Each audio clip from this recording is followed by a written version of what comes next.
Hey there, it's Kimberly with Knit for Brains. I'm sitting in a different space today because this is part 2 of showing you my craft room.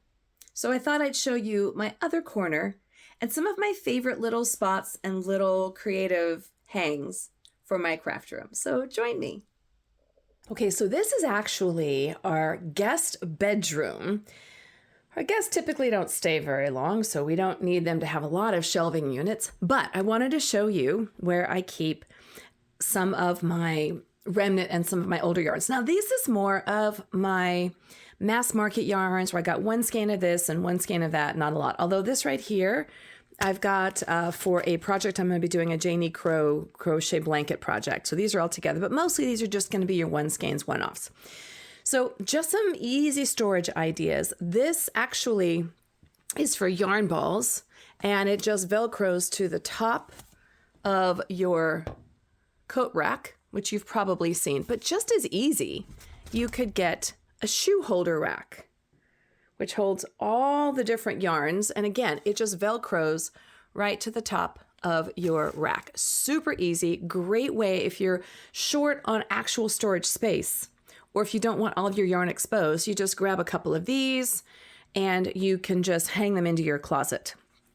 This is a bookshelf that I got from Target, and it just folds up so you could use the shelves to put books on. Now this is a little bit of a mishmash because again, this is my stash that I don't go to every day, but this is where I have my one-offs and things like that.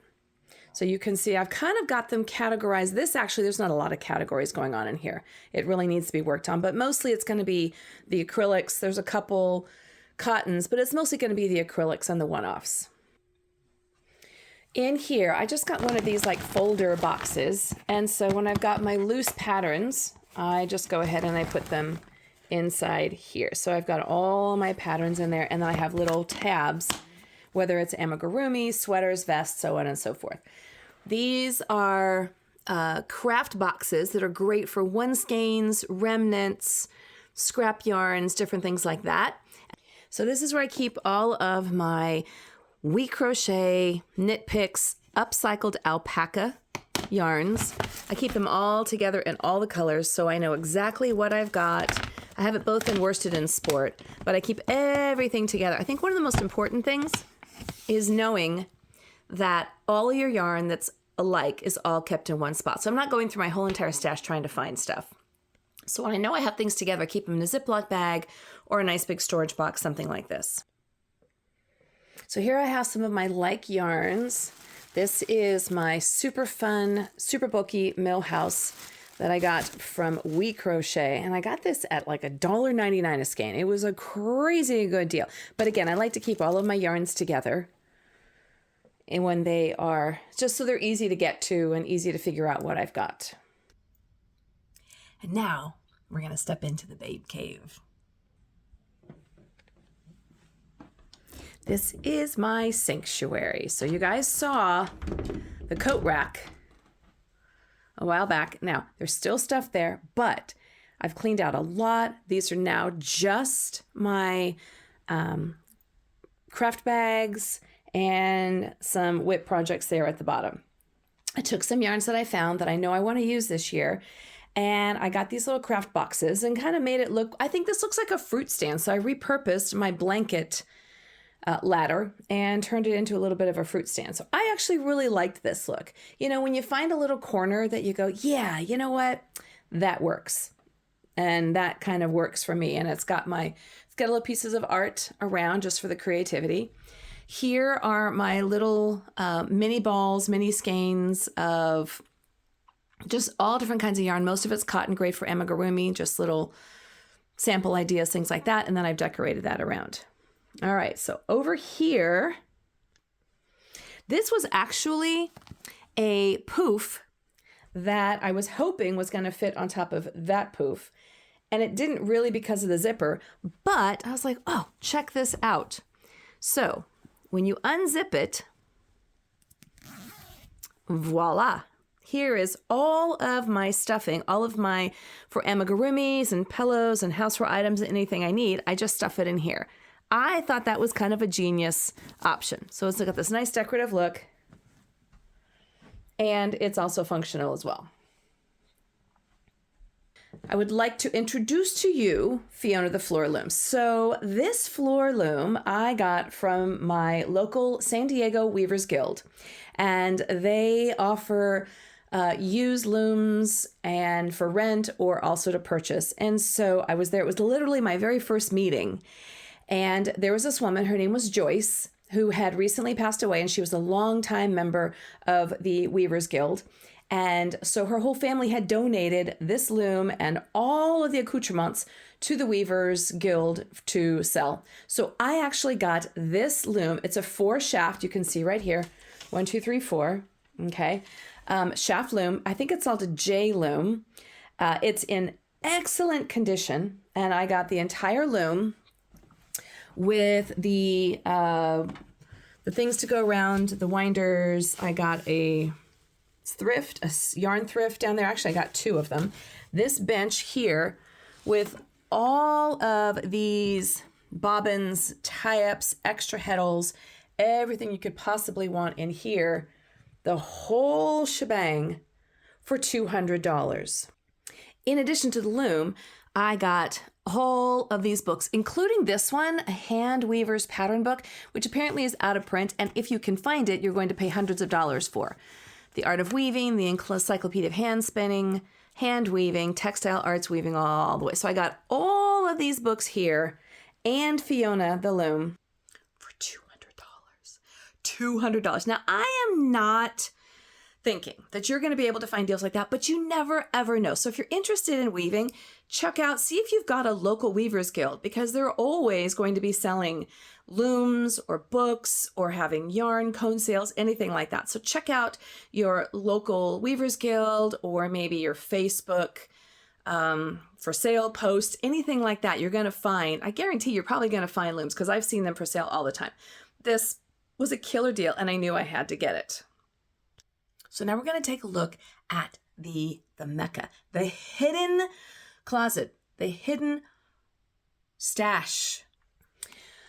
So this side is got a little bit of mess going on. This was actually my son's room, and when he moved out, I snagged it. It already had the built-in shelving units, which was a huge, huge help.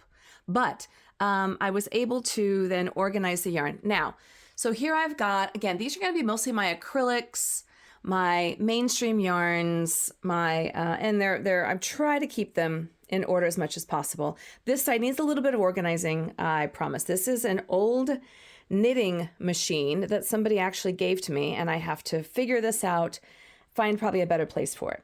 Over here, you see I have a full shelf that's just for my Neuro yarns. All of my Neuro yarns are kept right here. This is all of my Bravo worsted. So again, I try to keep everything together. There up on the top shelf is where I keep all of my Pound of Loves, all of my really big skeins up there. Coming down here, I've got all of my cotton and bamboos here. Again, putting that down in there as well. So over here in the centerpiece, again, this was a pre-constructed modular closet organizer. So if you happen to have one of these in a room that's not being used, I say snag it. If not, I'm sure you could make your amendments. So here is where I keep all of my weaving supplies, these 2 shelves right here.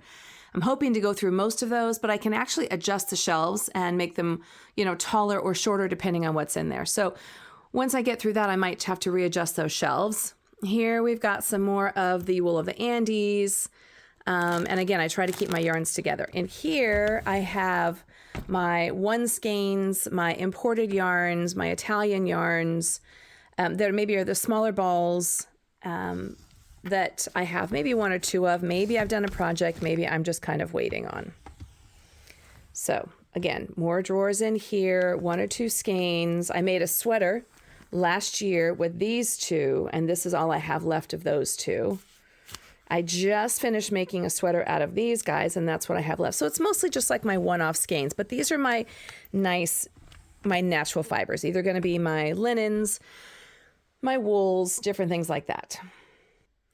So over here, now I'm actually kind of proud of this. This is where I keep all of my cakes. And so what I did was I went to my local hardware store and I found some pegboard. You can see there in the back.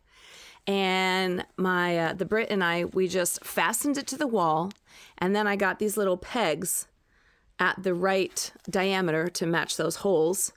And then I took each one of my cakes, and then they fit right onto the wall. I like the colors. I was able to keep them all together. But it's nice to see what you've got. And I think it's just a nice way to store them. And then they kind of go all the way up inside there, all inside there. Then what I did was I bought these S hooks that I found on Amazon that look like this. And this is where I hang all of my yarn skeins that I have not been rolled. So I keep these hanging here. And again, I keep them all together until it's time to use them. Then I take them down, and then I wind them or do whatever I'm going to do. So this is just a regular coat hanger rack or just a clothes rack. And then these S hooks fit really nicely on top of them. And it's just a nice way to have them hang down. Again, they're all hanging together. You can see, I can even do a double row hanging off of the yarns just like this here. So everything that I want to see, everything is sitting in front of me. I can look right in there and I can see exactly what I've got. This is probably my favorite part of my craft room, even though it's kind of hidden away. To me, it's organized. At least I can see what I've got and I can see where everything is. So this is one of my favorite areas of my craft room. And then lastly, here on the back of my wall, this was something that, again, I got with the loom, with Fiona the Floor loom, is my warping board. And I found these wreath hangers on Amazon, and you just attach it to the back of the door, and then this is where I hang my warping board. So this actually works out really well, and this is actually something that I was going to donate, and thanks to one of the subscribers saying, don't get rid of that, I decided to keep it. This is a chenille yarn that I am going to wind. It's going to take a little bit of time, but that's okay. And I'm going to use this so the warping board, this is where you start, you wind your warp onto this, and then you move it over to your loom, which is Fiona, which is going to be over there. And then lastly, I just found some interesting little creative things at like my local home decor store, and then I filled it with yarn. These are some little yarn baskets that I found as well. So I keeping everything together, but to me it just kind of speaks creative. And this again was just a kind of a creative idea that I ended up really liking. I found this just piece of driftwood on some string hanging, probably like at a Target or a Michael's or some craft store, and it already had the little hooks inside of it. So all I did here was I just hung some of my recycled sari yarn, some of my really pretty artistic yarns on this. Again, ready to use whenever I want, but it makes a really nice decoration. So I'm going to probably hang this on a wall somewhere just to give it a little bit more creative color and look to my babe cave. And then lastly, this is probably one of my favorite corners in my entire house. This here is where I can sit, I can crochet, I can knit. I've got all of my projects here, my nice little light, all of my little notions and things that I need over here. Got a beautiful view outside the window, some really nice natural light coming in. I can see the birds and everything. So I love to spend time during the day just hanging out here and doing my creative projects. This was one of my very first blankets I finished. I actually finished it during COVID. This was called the Blue Cowl. And to me, it's happy, it's creative, it's bright. And so I just kind of like to wrap myself up in this when I am doing my creative, whatever that is, whether I'm just sitting reading a book, doing my inspiration, this is really my little space. Well, there you have it. So that was a brief little tour of my craft room, my babe cave. This is where I just like to spend my time and recharge and regroup. And this is my space. So welcome to my space. You can come here anytime you'd like. And I hope maybe this has helped you, maybe inspired you with some other creative ideas, or maybe you have some suggestions. So if there's any ideas that you've got, go ahead and put them in the comments below. Thanks so much for watching. If you've just found us, I'm so glad you're here. We do all kinds of tutorials, unboxings, reviews, and we just have a lot of fun. And this 2025 is my year where I'm not buying any new yarn. I'm not buying any new patterns. I'm just going to go through my stash and just really enjoy my space and the creative process using what I've got. Thanks so much for watching. This is Kimberly with Knit for Brains. And as always, I'll see you soon.